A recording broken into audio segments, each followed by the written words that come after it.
Right. The very last little bit of chapter 10, where, yes, Miss Brotherington overhears Sir Matthew Dowling threatening and beating poor Michael Armstrong for crying on stage, and basically saying, "I'm going to send you back to the factory. I simply loathe the sight of you." And don't worry, I'll make sure that Mr. Parson does more than keep you awake. In other words, the promise of more beatings, of more torture. It's actually kind of interesting in this thing about exactly how much Sir Matthew Dowling detests and loathes Michael Armstrong, which you get the sense of this is somebody who maybe deep down inside knows that what he is doing is horrible, that he is the monster. That's what, and indeed this is the word that the eavesdropper on this little scene, Miss Brotherington says, is like monster, pronouncing on him. It's like, yeah, this is a process. This arrangement of the factory owner and the abused, enslaved, um, worked to death child. This equation, it's going to kill the child, but is obviously also warping and twisting the soul, the conscience, the psyche of the factory owner himself. And there's some part of him that um, knows this, and as a result, there's just this horrendous violence towards Michael Armstrong that goes here, and just like how foul and terrible he is to him.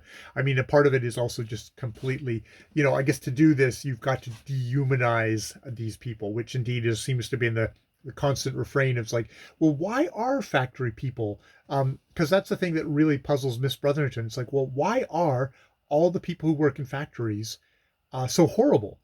And like, did the factories make them horrible and degraded and terrible people, or were they like that to begin with? Because if it's the factories that are making all these people horrible and terrible, well, then we need to stop having factories. That could be the only solution here. Um, you know, and that there's an interesting thing here about this is the new world, this is the new thing of industrialization, and how it is changing people and changing the relations, because Miss Brotherton notes that, with nobles, with their farming tenants and laboring folk there's a relationship, there's obligations on both sides, that the lords should actually, the people who own the great estates that have tenants, they have obligations to the tenants, they have obligations to actually educate and to care for these people, as much as collect the rent and become fabulously wealthy, become, this is a part of their wealth. There's a relationship where that does not seem to exist at all in this new form of industry, of the industrial revolution, of the owner of the factory and the factory workers. There doesn't seem to be any of that obligations, that social contract there. That is, and it is causing great harm to the society as a result. So it's interesting to see this at the very beginning of what's going to become the norm, of society.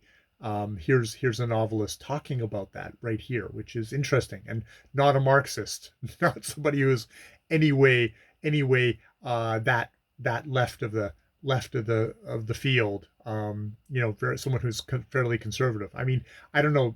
I would have to look at, like, obviously she's radical enough that she's writing about this system and saying the system's wrong. But it's not someone who wants radical change or revolution or anything like that. So she's moderate. All right. I will leave it there. More videos later.